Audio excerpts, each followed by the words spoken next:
मैं डॉक्टर अरविंद शर्मा सूरत से बोल रहा हूँ। सबसे पहले तो मैं गुरुदेव के चरणों में प्रणाम कि what a man can thinks he can achieve. आज मैं जो जो सोच सकता हूँ उसको मैं पा सकता हूँ।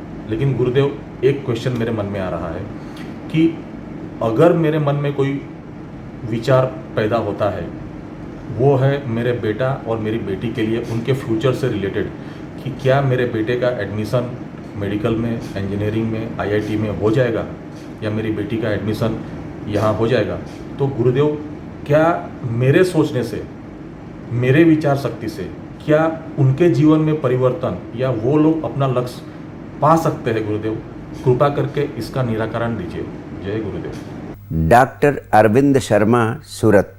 आपका प्रश्न बहुत सारे मित्रों के हृदय से जुड़ा हुआ प्रश्न हो सकता है। वास्तव में विचार शक्ति के विज्ञान का प्रयोग करके आप दूसरे मित्रों के लिए, अपने बच्चों के लिए, किसी भी परिवार के सदस्य के लिए सफलता की दिशा में महत्वपूर्ण सहयोग दे सकते हैं। लेकिन यहाँ आपसे एक अत्यंत महत्वपूर्ण बात कहना चाहता हूँ कि विचार शक्ति के विज्ञान का प्रयोग करने के लिए कुछ महत्वपूर्ण आवश्यक नियम हैं।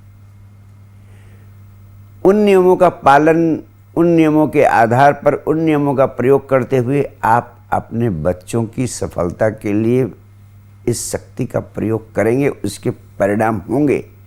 लेकिन इसके साथ दूसरी आवश्यकता है कि आपके बच्चे भी विचार शक्ति के विज्ञान के नियमों का भली भांति प्रयोग करें, तभी वो घटना घटेगी, क्योंकि उन्हें उसी वाइब्रेशन की अवस्था में होना ज़रूरी है, क्योंकि उन्हीं के माध्यम से उस परिणाम को साकार होना है। इसलिए अगर वे भली भांति विचार शक्ति के विज्ञान का और उसके नियमों का प्रयोग नहीं कर पाते हैं, तो परिणाम पैदा होने में कठिनाई या मुश्किलें खड़ी हो सकती हैं।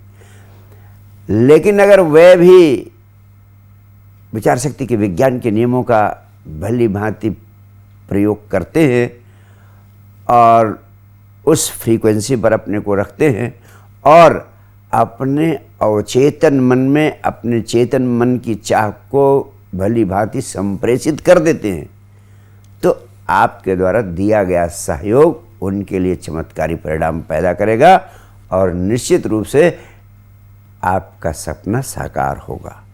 बहुत बहुत प्यार, बहुत बहुत आशीर्वाद। Thank you.